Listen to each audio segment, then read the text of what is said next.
उठो सिया श्रृंगार करो, अब धनुष राम ने तोड़ा है तुम। चुनावी धनुष तोड़ने की तैयारी में मशहूर लोक गायिका मैथिली ठाकुर भी है, वो भी मां जानकी के रीजन मिथिलांचल में। जीतेगा भाई, जीतेगा ठाकुर जीतेगा।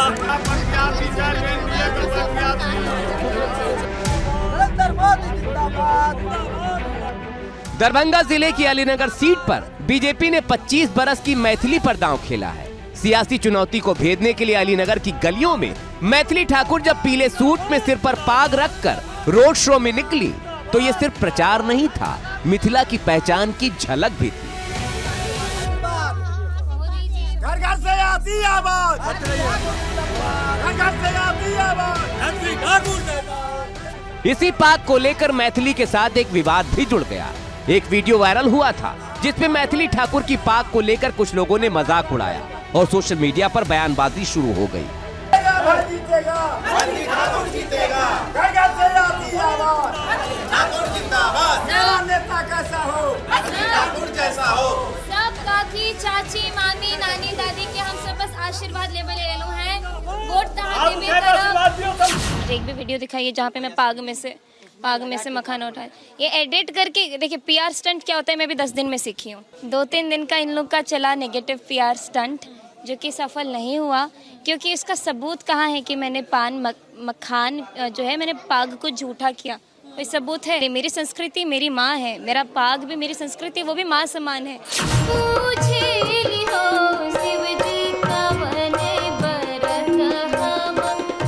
मैथिली ठाकुर ने लोक गायिका के तौर पर देश और दुनिया में नाम कमाया है, जिसकी झलक उनकी चुनावी यात्रा में भी नजर आती है, जहां प्रचार में संगीत और संस्कृति का बेजोड़ संगम नजर आता है। मैथिली कभी चूड़ी हारीन से चूड़ी खरीदती हैं, तो कभी मंच से गीत गाकर लोगों का दिल जीतती हैं। थे जनकपुर गए देखने के लिए, सारी सखियां झरोखन से जाकर लगी। सुर से समा बांधने के बाद भी मैथिली लोगों को ये बताना नहीं भूलती कि माननीय बनने के बाद वो अलीनगर का कायाकल्प कैसे करेंगी। अलीनगर को उस आदर्श नगर के रूप में साबित करना चाहती हूँ। आदर्श माने इतने सारे विधानसभाओं में अलीनगर सबसे आदर्श के तौर पे बोला। अलीनगर से सीख मिले लोगों को कि कैसे कितने कम समय में इतने सारे बदलाव एक बच्ची ने आगे कर दिए। मैथिली के इन सपनों के बीच खड़े हैं आरजेडी के विनोद मिश्रा, जो अलीनगर में लालटेन जलाने के लिए मोहल्लों में घूम रहे हैं। उम्र 60 की भले हो गई हो, लेकिन चुनावी प्रचार में कोई कोर कसर नहीं छोड़ रहे। हालांकि जहां मौका मिल रहा है वहां उम्र का हवाला देकर इमोशनल कार्ड खेलना भी नहीं चूक रहे। एक चुनाव 2020 में हम लड़े थे, वो चुनाव हम हार गए, 3101 वोट से हारे। और ये पुनः हम दोबारा नेता हम पर विश्वास करके भरोसा करके दोबारा वो हमको टिकट दिए हैं। अगर हम इस बार किसी कारण से हार जाते हैं तो उम्र के लिहाज से भी, चूंकि नियर अबाउट 70 हम चले जाएंगे और लगातार 2 बार हारे रहेंगे, तो न मेरे पास वो एनर्जी रहेगा, न शक्ति रहेगा, न साधन रहेगा, न हिम्मत रहेगा, और न ही मेरे नेता का मेरे ऊपर में विश्वास रहेगा। तो मैंने कहा कि ये अंतिम चुनाव है। दरअसल मैथिली ठाकुर मधुबनी जिले की बेनी पट्टी की रहने वाली हैं। विनोद मिश्रा खुद को दरभंगा का लाल बताकर लड़ाई को बाहरी वर्सेस स्थानीय बनाने की कोशिश में है। हालांकि मधुबनी और दरभंगा दोनों मिथिलांचल रीजन में पड़ते हैं। बतौर लोक गायिका मैथिली की छवि मिथिलांचल की बेटी की है, लिहाजा आरजेडी उम्मीदवार संभल कर बोल रहे हैं। मैं मैथिली का एक फैन हूँ।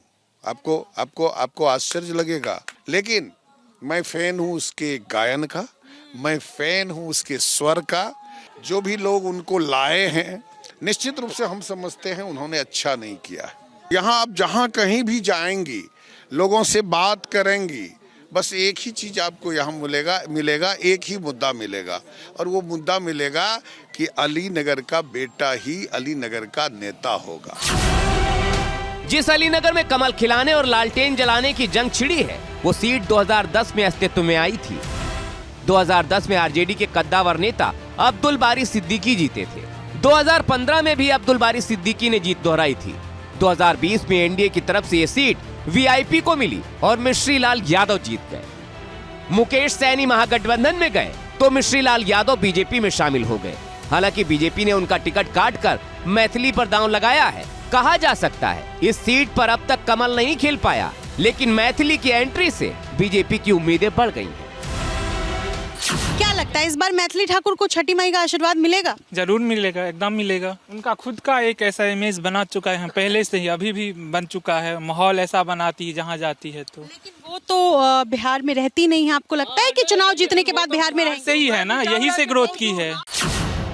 अलीनगर में यादव और ब्राह्मण आबादी निर्णायक भूमिका में है। आरजेडी और बीजेपी दोनों ने ब्राह्मण उम्मीदवार पर दांव लगाया है। कुल मिलाकर अलीनगर में पाग और पहचान के साथ साथ मुकाबला दिल और दिमाग का भी है।